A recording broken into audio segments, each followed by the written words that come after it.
CPS पद्धति और नवीनतम प्लांट के लिए सरकार ने कंसल्टेंट की नियुक्ति की। फाइनल कंसल्टेंट भी नियुक्त हो गया। अब प्रश्न ये है कि ये सीपीएस पद्धति किसके लिए फायदेमंद है? किसानों के लिए फायदेमंद है या सरकार के लिए? और यहाँ पर विचित्र परिस्थिति निर्मित हो रही है कि सरकार निजी क्षेत्रों को आमंत्रित कर चुकी है कि निजी कंपनियां भी आके सीपीएस पद्धति का दोहन करें और अपना लाभ प्राप्त करें। तो प्रश्न ये है कि सीपीएस पद्धति पहले तो फायदेमंद है कि नहीं, और फायदेमंद है तो कौन से पक्षकारों के लिए फायदेमंद है? अब हम किसानों को जब देख रहे हैं कि केंद्र सरकार गुमराह कर रही है, तो ऐसे में सीपीएस की जो पद्धति है उसमें कंसल्टेंट की जो नियुक्ति हुई उसको 1 महीने में रिपोर्ट देनी थी। अभी तक उसकी रिपोर्ट सार्वजनिक नहीं हुई, पब्लिकली टेबल पर नहीं है। क्या कारण है जो टेबल पे नहीं है? यहाँ पर सबसे पहला कारण ये कि यदि सरकार के लिए फायदेमंद है, यदि सीपीएस पद्धति सरकार के लिए फायदेमंद है, तो प्राइवेट कंपनी का समावेश क्यों? तो सरकार फिर प्राइवेट कंपनी के लिए नोटिफिकेशन क्यों जारी करती है? दूसरा प्रश्न, यदि प्राइवेट कंपनी के लिए फायदेमंद है तो अब तक उन्होंने टेंडर क्यों नहीं भरे? पिछले 10 साल पहले टेंडर का नोटिफिकेशन हो गया था, लेकिन उनका 10 वर्षों में चयन क्यों नहीं हुआ? क्या सरकार खुद नहीं चाहती है कि प्राइवेट कंपनी अंदर आए?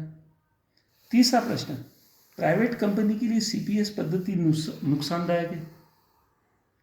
ऐसा लगता है कि ये नुकसानदायक है, तभी सरकार ने मजबूरीवश सीपीएस पद्धति की नीतियों को स्वयंभू लागू किया और क्रियान्वित किया।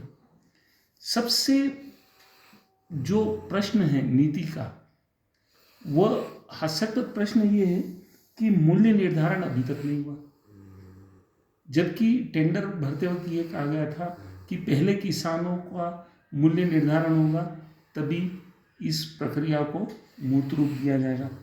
अब जब मूल्य निर्धारण ही नहीं है तो फिर क्षतिपूर्ति की तो बात ही नहीं कर सकते। आज प्राकृतिक आपदा हुई, अतिवृष्टि हुई, ओले हुए, बाढ़ आई, तो ऐसी स्थिति में पता चल रहा है कि जब मूल्य तय नहीं है तो उनको क्षतिपूर्ति कौन देगा? जब मूल्य तय नहीं होगा तो बीमा कंपनी क्यों क्षतिपूर्ति देगी? अब प्रश्न ये है कि ये जो समाचार पत्र है जिसमें लेखक 50 से अधिक सीपीएस पद्धति के बारे में आलेख लिख चुके हैं, लेकिन उसने आज तक सीपीएस पद्धति पर नियुक्त कंसल्टेंट की फाइनल रिपोर्ट, अनुशंसा करती रिपोर्ट का खुलासा ही नहीं किया। ऐसा क्यों? वो बार बार कहता है कि ये फायदेमंद है, किसानों को कहता है ये फायदेमंद है, तो फायदेमंद के लिए उसको नियुक्त किया गया क्या? जो लेखक को, ये जो लेख लिखने वाले को नियुक्त किया गया? नहीं, कंसल्टेंट को नियुक्त किया गया। तो क्या वो खुद कंसल्टेंट है या कंसल्टेंट के बिहाफ पे बोल रहा है? यहाँ पर एक पक्ष को, यहाँ पर रिपोर्ट के संबंध में एक शब्द, एक अक्षर भी नहीं छापा गया। वह सीपीएस पद्धति का झूठा बयान तो करता है, लेकिन वास्तविकता से दूर अफीम उत्पाद किसानों को गुमराह करता है। क्या ये एक प्रकार का एक पक्षी सरकार के पक्ष में रिपोर्टिंग करने का पर्दाफाश तो नहीं है? तो सीपीएस पद्धति किसके लिए फायदेमंद है?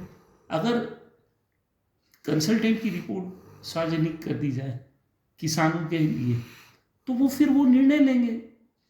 लेकिन यहाँ तो तानाशाही एक पक्षी आलेख लिखे जा रहे हैं, सरकार के पक्ष में ही लेख लिखे जा रहे हैं, और किसानों को बताया जा रहा है कि वो तस्कर हैं, किसानों को बताया जा रहा है कि वो चोर हैं। तो ये सब किसी को आपने देखा अन्नदाता को ऐसे आरोप लगाते हुए? नहीं। इन सब के खिलाफ एफआईआर दर्ज की जाए। जो किसानों को चोर करते हैं, कहते हैं, तस्कर कहते हैं, इन सब के खिलाफ एफआईआर दर्ज की जाए ताकि अन्नदाता का अपमान न हो।